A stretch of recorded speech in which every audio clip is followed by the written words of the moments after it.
बिस्मिल्लाहिर्रहमानिर्रहीम स्टूडेंट्स, आज आपके पास टॉपिक है एक ख़त है छोटे भाई के नाम ख़त। छोटे भाई के नाम आपने ख़त लिखना है और उसको पढ़ाई की तलकीन करनी है और आवारा दोस्तों से बचने की नसीहत करनी है। तो अब हम देखेंगे कि ख़त लिखने का तरीक़ाकार क्या है और उसका क्या प्रोसीजर है, किस तरीके से आपने ख़त लिखना है। अब जो जो लफ्ज़ जहाँ जहाँ लिखे हुए हैं वैसे ही आप लिखेंगे।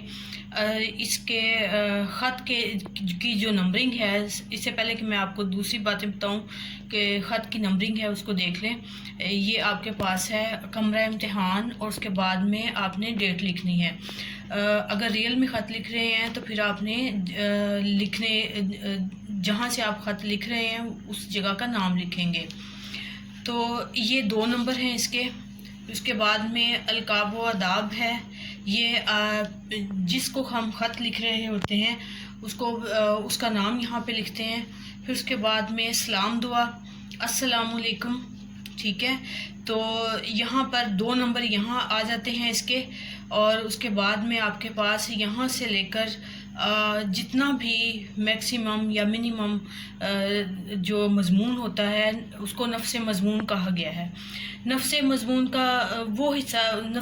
ख़त का वो हिस्सा है जिसमें ख़त का मकसद बयान किया जाता है। और ये एक जो है कम ज़्यादा करने वाली चीज़ है। इसको हम अब अपने अल्फाज और इसकी अल्फाज की मदद से इसको बेहतरीन कर सकते हैं। और ये वो हिस्सा है जिसमें तालिब इल्म की काबिलियत को देखा जा सकता है कि उसके कितनी काबिलियत है और उसके पास ज़ख़ीरा अल्फाज क्या है। इस हिस्से में ज़ख़ीरा अल्फाज और तालिब इल्म की काबिलियत और उसका अंदाज़ तहरीर का पता चलता है। लिहाजा इस हिस्से में कम ज़्यादा अल्फाज हम कर सकते हैं, अब बेहतरीन खूबसूरत अल्फाज का चुनाव कर सकते हैं।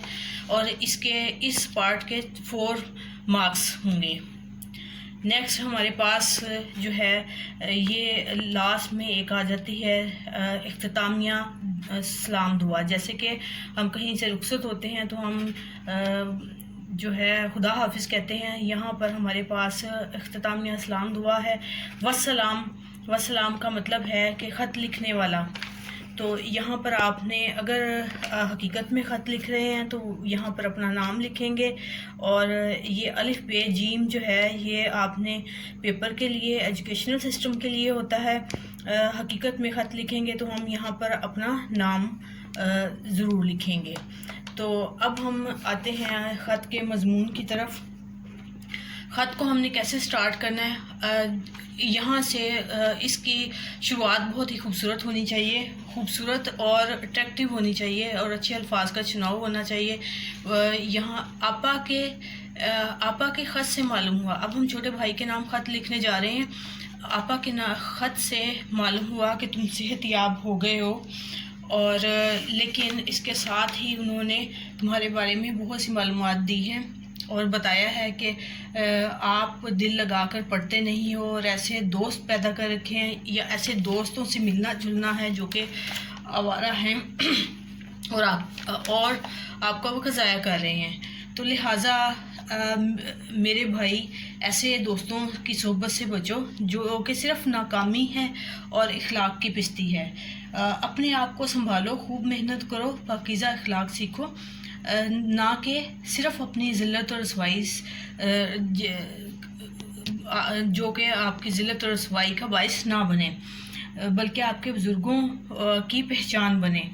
आप मेरे छोटे भाई हो, मुझे हक़ पहुँचता है कि आपको सज़ा दूँ या आपको नसीहत करूँ। लिहाजा बड़ी बहन समझते हुए आप जो है वो मेरी बातों पर अमल करो और बुरा मानने की ज़रूरत नहीं है। और इसी में तुम्हारा भला है, तुम्हारा मुस्तकबिल रोशन होगा।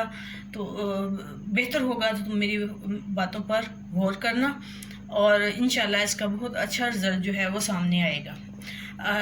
अम्मी जान को सलाम, आमना को प्यार, वस्सलाम। आपकी बहन यहाँ पर अलिफ बे जीम, ठीक है। तो ये हमारे पास इसका छोटे भाई के नाम ख़त का लुबे लुबाब है। तो تو یہاں پر ڈاٹس اس لیے لگائے گئے ہیں تاکہ آپ اپنی مرضی سے اس میں الفاظ کا چناؤ کر سکیں، الفاظ استعمال کر سکیں۔